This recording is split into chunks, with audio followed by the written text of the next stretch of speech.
ang Presidential Broadcast Service. Radyo Pilipinas. Radyo Publiko ng Bagong Pilipinas para sa Bagong Pilipino. Naghahatid ng mahahalagang balita at impormasyon na guugnay ng pamahalaan sa sambayanan. Tulay sa himpapawid ng serbisyo publiko. Radyo Pilipinas. Radyo Publiko. Ang boses ng Pangulo. Sa Iloilo, Radyo Pilipinas. 585 AM.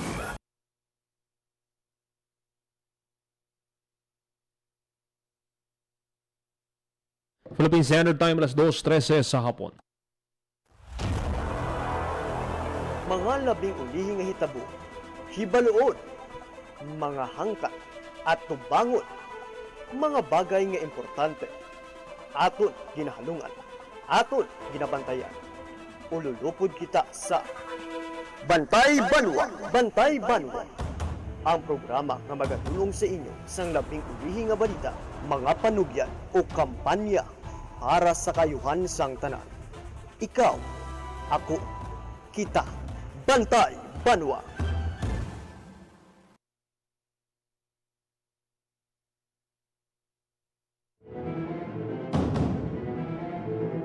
Mayong hapon Western Visayas. Mayong hapon syudad kag probinsya sa Iloilo. Welcome sa pagpangalagad sa programa Bantay Banwa. Lunes ng edisyon kita Marso 30 tuig 2026. Programa nga magadulong sa inyo sa labing uli nga balita, mga panugyan kag kampanya para sa kayuhan sang tanan. Ining inyo alagad kag anchorman Joseph Paul Noblesa Tarosa. Ululupod kita subong hapon diri sa Radyo Pilipinas Iloilo. Sa aton nga mga balita nga patpaton subong hapon, nga gabianan nagpositibo sa drug test ining 5 tanan ka driver, 4 ang tricycle driver, 1 ka jeepney driver sa ginpatigayon nga Oplan Harabas ukon surprise drug test sang Philippine Drug Enforcement Agency kag Land Transportation Office. Magakuha kita sang update sa PIDEA. Ano kadamo nga mga drug o kon mga drivers ang nag-positive sa drug test? Ano ang matabo sa mga drivers nga ni? Kag may mga gina-expect pa bala nga drug test? Hindi taman pwede ini ma-announce kundiin ang mga masunod. Pero te ang aton yang katuyuan or ang katuyuan sinisang PIDEA kag LTO na ma-ensure nga ti drug-free ang mga nagabiyahe subong no nga mga chopper naton. Samtang sa ibang paginaton nga balita, ang Philippine Coast Guard padayon man sa pagpanghanda subong nga Semana Santa.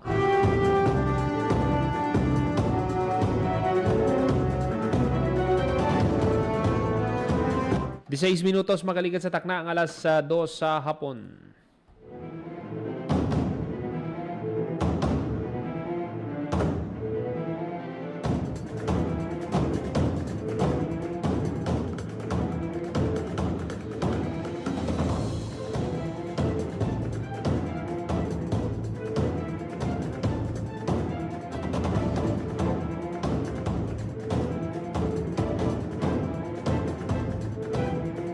Kaupunta sa piyak nga linya ang spokesperson sang PIDEA si Ma'am Maria Graciela Tanalion, ang spokesperson sang PIDEA 6. Ma'am, welcome sa Radyo Pilipinas. Maayong hapon.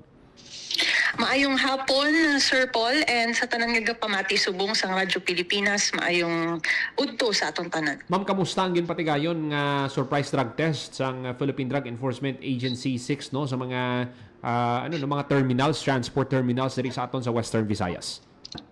Yes, Sir Paul. As of now, 651 naka-transport terminal drivers and conductors ang na-test naton. Covered ina ang transport terminals naton sa Calibo City Mall Terminal, Kulasi Ceres Terminal, San Jose Transport, Tibiao Toda, Pueblo de Panay Integrated Terminal sa Rojas City, kag Sara Public Transport Terminal. So isa na lang, Sir Paul, ang aton nga ginahulat nga resulta before makahatag kita sang final test results sa atong mga drivers subong Oplan Harabas. Ma'am, pila ang nag-positive? Anong matabo sa mga nag-positive nga mga drivers? So far may apat kita ka individuals nga positive for methamphetamine or shabu, and then one for THC or marijuana. Isa diri ang jeepney driver kag apat ka tricycle drivers no. Referred ni for confirmatory testing for and appropriate intervention, and then ang LTO also, although syempre ang conclusive gyapon natong result is a confirmatory, gin-confiscate lang danay ang ila licenses and preventing them para nga i-continue anay nila ang trips nila for the rest of the day. Aha. Bali, ano ang sanction sini ma'am? We understand ang PIDEA sini o kaupod ang LTO sa pagpatigayon sini nga drug test. Yes, may standby kita dito, Sir Paul, nga regional public desk officers for appropriate intervention for rehabilitation, no? Or community-based rehabilitation programs, and I believe ang LTO naton will have to issue them show cause order before sa revocation sa ilang licenses. Okay. So bali ma'am, ang matabuan ay ipaidalom sila sa rehabilitation. Yes, after after makagwa ang ilang confirmatory testing results. So they will be monitored, no? Ipasulod naton sila sa proper intervention program to ensure na they will be rehabilitated. Okay. Pero ma'am, ang sa revocation sini kung magwa ang confirmatory nga positive sila, i-revoke ang license nila. Yes, after their reply sa show cause order ni LTO. Okay. Kag ano ma'am no? Ano ang statement sini sang PIDEA ma'am, labi na kay Director Ralph Romel Torres ngati may mga nagpositive kita nga mga drivers. Oh yes, PIDEA man niya sir, si Director Torres naton emphasizes nga ang initiative nga ni part ini sang proactive naton nga campaign sa against drug demand and prevent drug related road accidents. In fact no, annual naman ini, but there are still nga may ara sa gihapon no, Sir Paul, nga naga-positive. Ang aton ni nga operations, ang pinaka-aim sini is to keep our roads and transport terminals safe, wala sang drivers under the influence of illegal drugs, and siguraduhon ta nga hindi ma-endanger ang mga passengers naton and everyone on the road. Risky ini ma'am no, kung wala na natukiban sang aton nga PIDEA through drug test. Correct. Kag kaupod naton sila, of course this is an interagency effort, and this is also implemented under sa RA 10586 naton, or ang Anti-Drunk and Drugged Driving Act of 2013. Unified commitment ini naton no, nga mangin orderly ang travel environment naton sa riding public this Holy Week. 600 mga pila ang target naton ma'am sa PIDEA, pila ang target naton nga mga drivers, motorista nga ipaidalom sa drug test. Yes, so far 651 na sir ang nag-undergo for testing. May isa pa kita ka terminal nga ginahulat for the results, kay ongoing pa no sa San Jose Transport Terminal sa Antique. By 2:30 or 3 o'clock mga ma-conclude naman ini Sir Paul, no? Mga lapit-lapit 700 siguro ang aton nga mga ma-expectar nga drivers and conductors nga nagpaidalom. So far naging peaceful man, wala man sang may nag-refuse or nag-violent reaction man, no? Balaan man naton nga ang drivers mismo, they know nga we conduct this annually, especially during peak travel seasons. So, kag nakita naton nga ang iya nga pattern, no, so far halos tricycle drivers, because ang last naton nga harabas tricycle drivers man sadto ang mga nagpositive. Ano mamang nakita sang PIDEA no, nga ngati amo ni no, nagagwa sa resulta nga kalabanan mga tricycle drivers ang naga-positive sa paggamit sang illegal nga droga? Oh yes, isa dira naton nga gusto i-emphasize nung drug-free workplace program. Sa nagliligad abi, this was initially implemented already with bus terminals, no, mga transit. So emphasized ang drug-free workplace program. Gina-implementar ini sa mga establishments with at least 10 employees and up, no, and so I gapati kami nga kinanglan man ni siya i-intensify up to our tricycle drivers and mga grupo nato, no, although small lang ang ila establishments, it is equally important nga observe naton ang pag-implement sang drug-free workplace program. We would also like to emphasize nga hindi ni penalidad, no, ang aton gid nga lagas, hindi ni siya ang aton nga priority. The goal of this Oplan Harabas is for the safety of our riding public. And also, no, nga parang aware kita tanan nga ang PIDEA and other law enforcement agencies nagabantay sa gihapon, no, sa aton nga mga public terminals. So ang aton drivers, they have to also be responsible and they have to know nga may amugid niya nga mga programs nga gina-implement from time to time. Kag ano mami ang ginakarga nila nga pasahero ano man mabutang man sa alang-alang ang ila kabuhi. Correct, yes. Oo, correct. Kag siyempre ang road accidents, no, amo gid na ang ginalikawan naton, especially subong damo gid nga biyahe, no, maga-expectar pa kita sa mga masunod nga adlaw nga madamo pa gid na ang mga pasahero. Kag ano mami, makita naton nga ti ang PIDEA sige-sige ang pag-conduct nila sini. We hope nga mag-serbi ini paandam sa iban pa dira bala ma'am nga ti padayon sa paggamit sang illegal nga droga. Insakto ina Sir Paul, we understand, no, nga some of these drivers nga amo gid ning ila livelihood, no, isa sa pinakabugat nga penalidad nga maatubangan nila, syempre may intervention man, may rehabilitation, that those are second chances, pero ang possibility bala nga i-revoke ang license mo and forever nga hindi na ma-i-issue sa imo liwat ang imo nga license, ti dako gid na nga blow not only sa person, no, but as well as sa iya nga family. Okay. So, ano ma'am, no, aside sa pag-conduct sang drug test, ma'am, kamusta ang mga anti-drug operations, ma'am, magapadayon sa parts ng PIDEA subong nga Semana Santa? Yes, sir.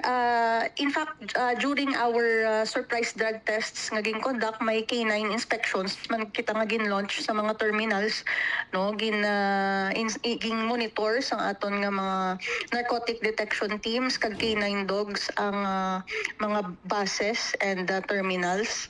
And so far, no, fortunately, no detection of illegal drugs in the premises. Kag hopefully, no, I believe nga aware na sini ang kadalangtan nga hindi na sila mag-isip pa nga mag-courier or mag-transship siyang illegal drugs in the terminals because naga-conduct kita sang routine inspections. So hopefully, no, ang aton nga mga nagapamati subong, especially ang mga drivers naton and those who will be magpululi sa ilang mga probinsya, no, to ensure that their Holy Week is drug-free. Kag naintindihan man nila nga ang aton nga law enforcement agencies are continuing to conduct anti-drug operations during this Holy Week season. Maayo ma'am kiti consistent ang aton nga PIDEA nga isang pahuway ini para sa mga operatiba naton. Yes, although isa sa mga challenge nato, no, of course ang non-essential travel and due to fuel nagsaka ang fuel naton, but mag-expect ang aton nga public that ang aton nga drug law enforcement agents will continue to intensify and do their jobs well. Okay. Lastly, Ma'am Graciela Tanalyon, ang imong nga mensahe na lang panawagan sa publiko. Yes, gapanawagan kami, no, diri sa PIDEA sa aton nga mga, especially ang aton nga mga riding public and motorista to mangin responsible kita sa roads, mangin safe and drug free and not to endanger, no, atong mga passengers and everyone on the road. Maghalong kita sa pagpululi sa aton nga mga tagsa-tagsa ka probinsya kag ang PIDEA ari lang sa diri sa gihapon to implement and intensify its anti-drug campaign subong Semana Santa. Madamo gid nga salamat Ma'am Maria Graciela Tanalyon, ang spokesperson sa Philippine Drug Enforcement Agency Region 6. Madamo nga salamat, Sir Paul, kag maayong hapon sa aton tanan. Batian mga kabyanan, si Ma'am Maria Graciela Tanalyon, ang spokesperson sa PIDEA 6.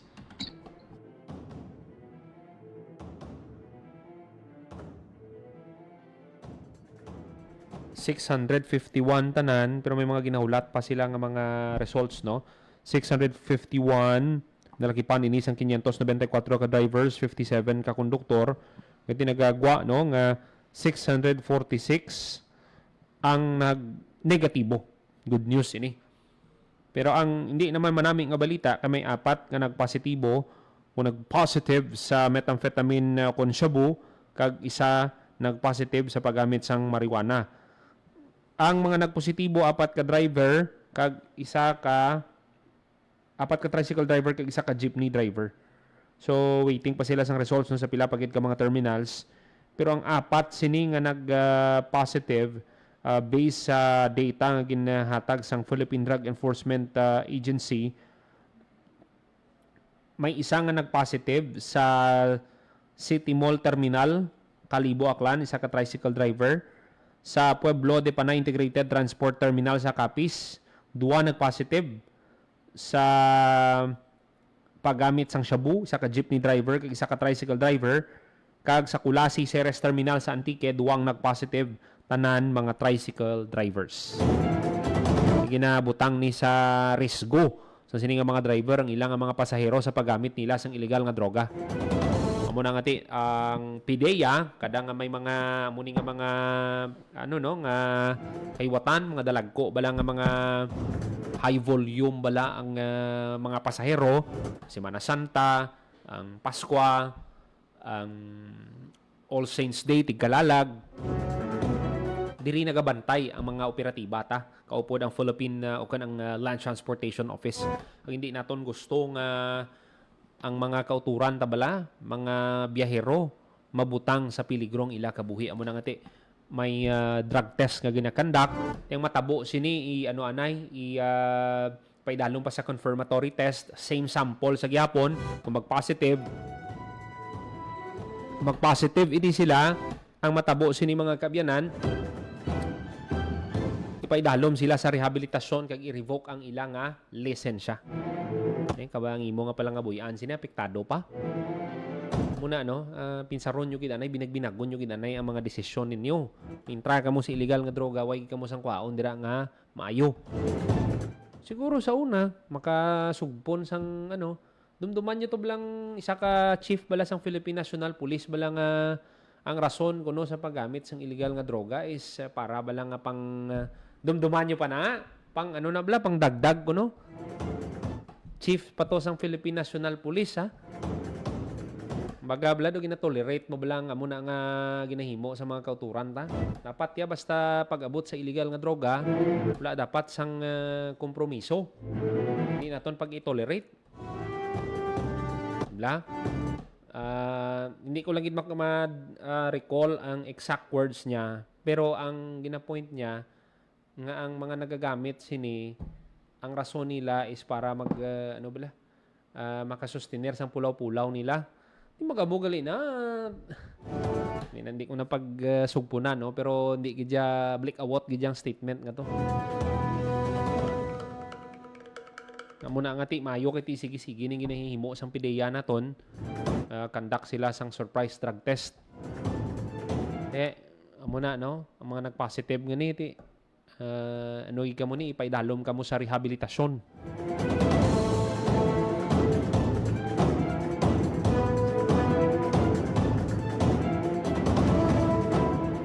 Uno minutos mga kaligad sa takna ng alas 2 sa hapon.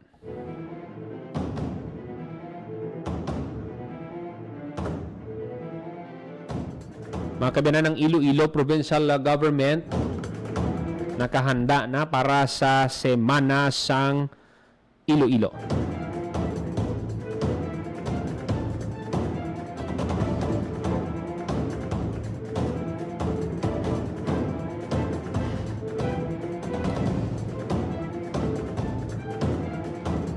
Wauntang detalye sa report ni Hope Torrechante. Radyo Pilipinas. Radyo Pilipinas. Hope, mayong hapon. Mayong hapon, Paul, kasado na ang mga aktibidad para sa 125th Semana sang Iloilo para sa aton nga mga tagpalamati, Paul, no. Perhaps may iban pa nga mga pumuluyo sa probinsya sang Iloilo nga wala sang ideya kung ano ba lang silingon, no, sang Semana sang Iloilo. So isa ini ka week-long celebration sang Iloilo Provincial Government. Natuon ini, no, usually sa bulan gidya sang Abril, and isa ini ka selebrasyon para sa founding anniversary sang probinsya sang Iloilo. Ganito ko ini nga selebrasyon, no, nga ginakabig sa nga Iloilo Provincial Government. So sa ulugon sa Abril 9, no, ang Semana sang Iloilo. But again, since it's a week-long celebration, isa ka semana, no, nga may mga aktibidad ang Iloilo Provincial Government. So lakip sa mga lauman nga aktibidad ining actually, no, March 30 magasugod kag magatakop ini April 9, 2026. So may hinampang, no, ang para sa Semana sang Iloilo, isa ini ka intermunicipality sports competition kag ginhiwat ini, no, sa Iloilo Sports Complex. So nagsugod na ang pahampang, Paul, no, starting this Monday, March 30, no, 2026. Sa Abril 6 naman, pagkatapos, no, sang Semana Santa, ang Semana sang Iloilo activities naman, no, ng aton lauman. So sa Abril 6, may ara sang foot parade, no, Bougainvillea Festival ang or kumbaga ang i-feature, no, sa foot parade sang Iloilo Provincial Capital. So hiwaton ina sa Sunburst Park, no, sa Dalan JM Basa bala ayon, Paul, no, padulong sa Iloilo Provincial Capital. And right after that, hiwaton ang flag raising ceremony and also ang Thanksgiving Mass. Sa amuman nga petsa, no, Abril 6, lauman ang ribbon cutting kag pagsugod, no, sang MSME Trade Fair, ang Agri Fair and Exhibit, and also ang Festival Costumes Exhibit.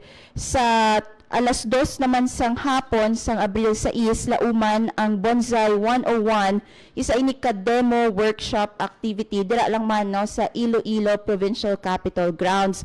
Sa Abril 7, lauman ang intermunicipality nga competition, no, sa patag naman na iya, Paul, sang folk dance kag rondalia. Isa ini ka kompetisyon, no, sa mga kabanwahanan naton diri sa probinsya sang Iloilo. Kagiwaton lang man ina, no, sa Capitol Lobby sang Iloilo Provincial Government. And also sa Abril 8, may iwaton nga mangrove planting activity sa San Fernando, Barotac Viejo. Alas 8 sang aga sa pareho nga petsa, hiwaton ang Iloilo Transport Cooperative Congress. Actually do naging tuigan na ini, Paul, no, nga aktibidad ang Iloilo Transport Cooperative Congress nga ginabuylogan, no, sa aton nga transport sector. Sa pareho man nga petsa, Abril 8, lauman ang awarding sang real property tax amnesty, and may ara sang ginorganize, no, nga jingle kag video making contest ang provincial capital. That's why, no, lauman ang awarding, no, sang amo sina nga competition. And sa pareho man nga adlaw, launching, no, sang Talamdan, isa ka technology driven governance for a more progress Iloilo. And sa Abril 9, amo na ning katapusan, no, nga adlaw sang Semana sang Iloilo. So lauma naman na iya ang fun run halin sa Iloilo Provincial Capital padulong sa Dalan Muliluni. And also may ara man sang finals para sa hinampang kay tina-mention naton kay na, Paul, no, subong nga adlaw March 30 nagsugod na, no, ang pahampang intermunicipality sports competition. So lauma naman yang awarding or finals sa Abril 9. Samtang lauman man ang Peso Job Fair, no, para sa mga nagapangita sang trabaho sa Abril 9 na, no, alas 8 sa aga tubtob alas 4 sa hapon. Kadamo gid sang activities nga bantayan ang aton nga mga kauturan sa sining semana sang Iloilo kag ano ini, no, na ka-align man ini no sa direksyon sang provincial government ngati more progress. Correct. And ang tema, Paul, no, sang 125th Semana sang Iloilo celebration, amo ang Iloilo at 125th pagsaulog sang padayon nga kauswagan kapag-on kag kadalagan. So amo na no ang mangin sentro sang selebrasyon sang Semana sang Iloilo sang Iloilo Provincial Government. Hope Madam Ogid nga salamat. Para sa Bagong Pilipinas, Hope Torichante, Radyo Pilipinas, Radyo Publiko. Radyo Pilipinas. Publiko. Radyo Pilipinas. Alam mga salamat, Hope Torrechante sa report. Pila ka mga activities sang Iloilo Provincial Government may kantanan sa selebrasyon sang Semana sang Iloilo. Radyo Pilipinas. Radyo Publiko. Radyo Pilipinas. 38 minutos magaligid sa takna ng alas 2 sa hapon, dugang ang mga balita sa pagbalik sa programa Bantay Banwa.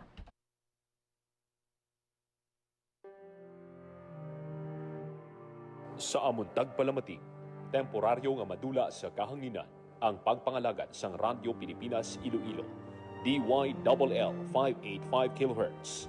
Sa lilisuan sang inyong mga radyo sa AM band. Umpisa Abril 2, Huwebes Santo, tubtob Abril 4, Sabado de Gloria, agud magpamalandong subong nga Semana Santa. Magabalik sa kahanginan ang DYLL Radio Pilipinas Iloilo. Kag magapatuman sang regular nga programa sa Abril 5, Domingo, sa pagkabanhaw. Maging fuel efficient sa wastong pressure ng gulong at pag-set ng thermostat ng aircon sa katamtaman o hindi bababa sa 22 degrees Celsius. May savings ka na aabot sa 5%. This is a public service announcement from the Department of Energy and this station. Uy, ako ba yun? Kung tunay kang lalaki, ito ang alak para sa'yo. Ay, ako ba yun? Gusto mong pumutik? Ha? Ako ba yun? Hubad at duguan ang babae nakita sa madilim na iskinita. Hindi ako biktima, manika, produkto. Babae ako. At ako ang magpapasya para sa sarili ko. Ang mensaheng ito ay hatid sa inyo ng Philippine Broadcasting Service at ISIS International Manila.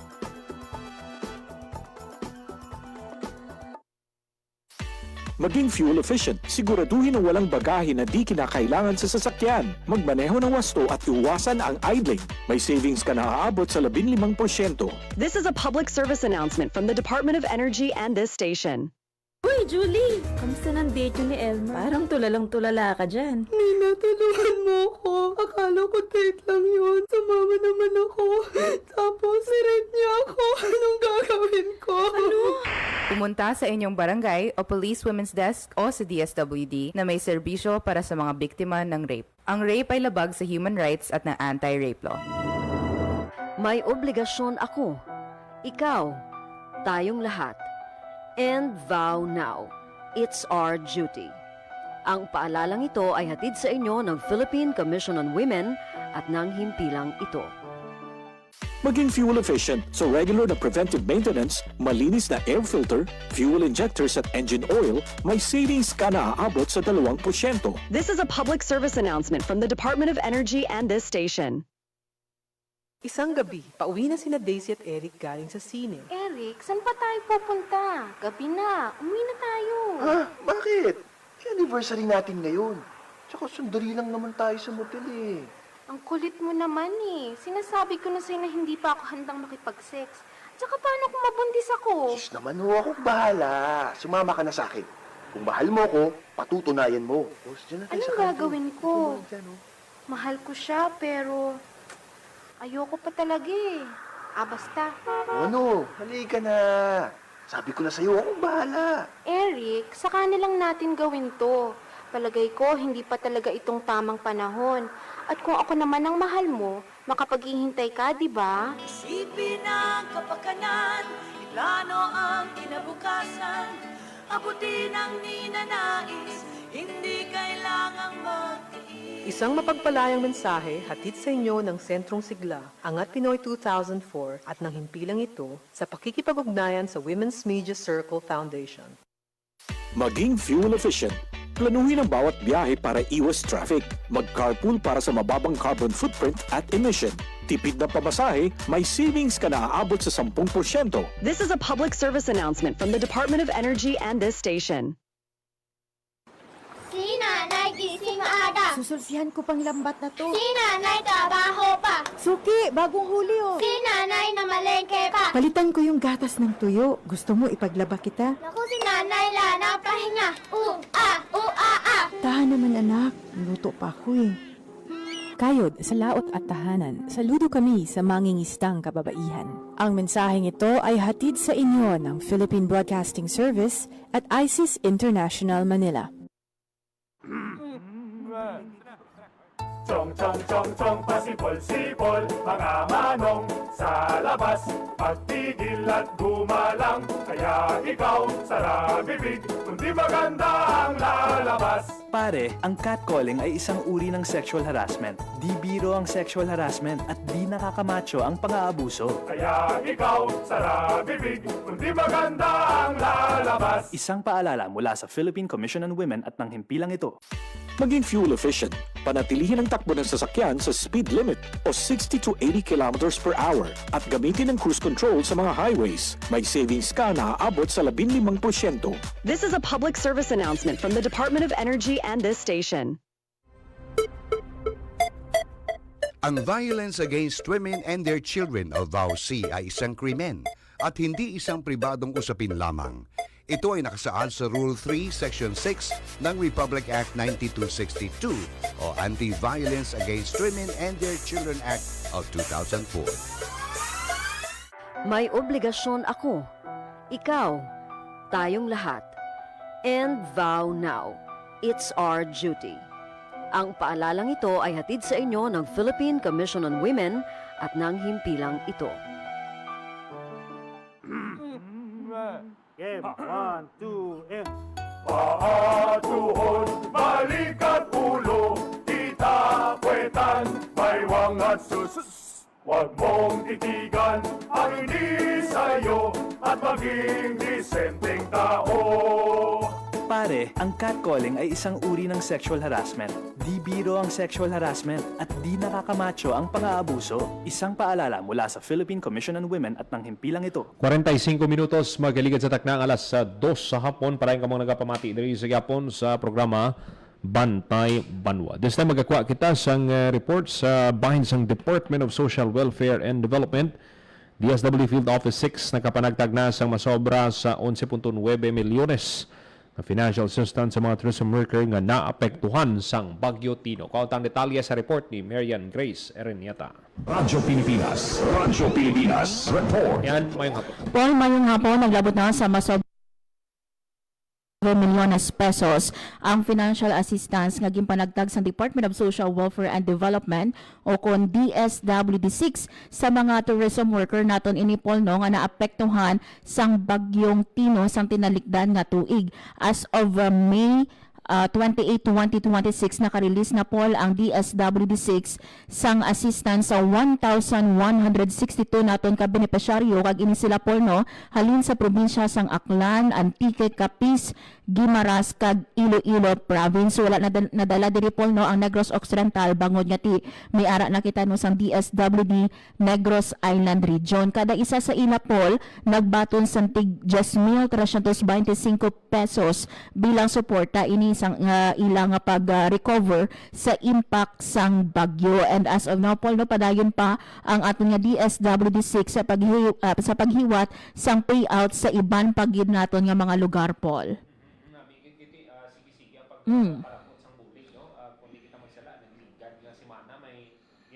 Yes.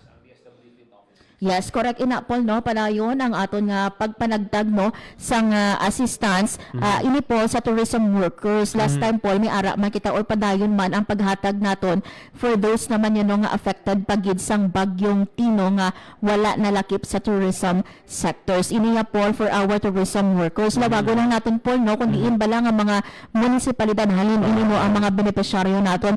For Aklan province halin ini sila Paul sa Kalibo kag sa Malay, sa Antique, sa Aninii, sa probinsya sang Capiz, sa Cuartero, Dao, Ibisan, Maayon, Pontevedra, President Rojas, kag Rojas City samtang kag lakip man po ang Sigma kag Tapas sa Guimaras, ang Buena Vista, Hordan, Nueva Valencia, San Lorenzo, Sibunag kag sa Iloilo Province ang Balasan, Banate, Carles, Pasig City, Concepcion, Estancia, Gimba, lakip man diri ang Igbaras, Nuagao, San Dionisio, Sara, Santa Barbara, Tigbawan kag Tubungan. Amo ini sila po no ang mga LGU natong mo sabihin nagpanagtag kita no sang cash assistance sa ilalim sa emergency cash transfer sa mga affected naton nga tourism workers.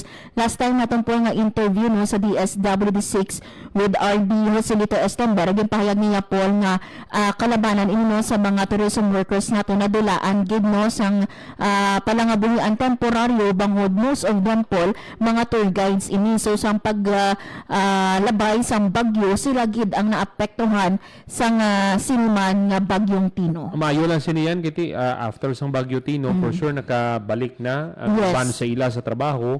Kati may nabaton sila subong, ti makadugang-dugang makapian-pian. Yes. Labi na nga ti ara kita subong sa krisis. Correct, and Paul, no? Kag according din no sa aton nga DSWD, padayon ini sila po sa paghiwat no sang assessment sa aton nga mga tourism workers o sa ibang pagiging sectors na ti affected no sang bagyong Tino. And by the way, Paul, ha, so good, April 8 na ang pagpanagtag sang cash relief assistance o kon CRA sa mga tricycle drivers naton diri sa Western Visayas. Klaruhon lang naton Paul no, ini nga mga tricycle drivers naton are those no members ang aton nga TODAS kaging klaro sa DSWD6 Paul no nga hindi makabaton diri ang operator, driver lang Paul, pero kung ikaw bi operator kag ikaw man driver, pwede ikaw makabato no sang sini nga CRA sang aton nga DSWD Paul. Mga pila ini yan sila?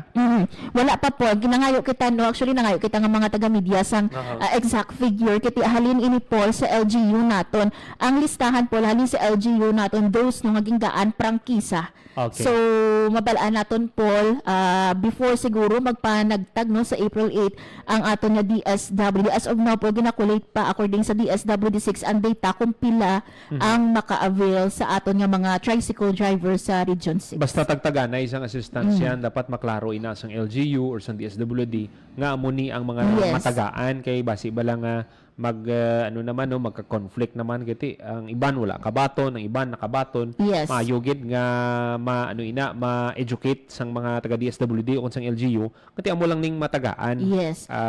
Kay ti mabudlay tanan ga kinahanglan man pati ginamat-amat lang sang gobyerno. Yes, kag klaro natin sa liwat Paul ha, those nga gimpanggaan ng sang prangkisa kag miyembro sang aton nga mga TODAS no Tricycle and Operators and Drivers Association ini Paul or Tricycle Operators and Drivers Association Paul ang makabaton nga mga tricycle drivers naton. For those Paul nga ti wala na lista, unfortunately no amo ini siya ang ginabasihan according no sa aton nga regional director sang recipient no sang aton nga CRA. If okay lang po ipabati naton ang kabahin sang pahayag diri no ni RD Joselito Estember sang DSWD6. Yung balita halin diri sa DSWD Field Office 6.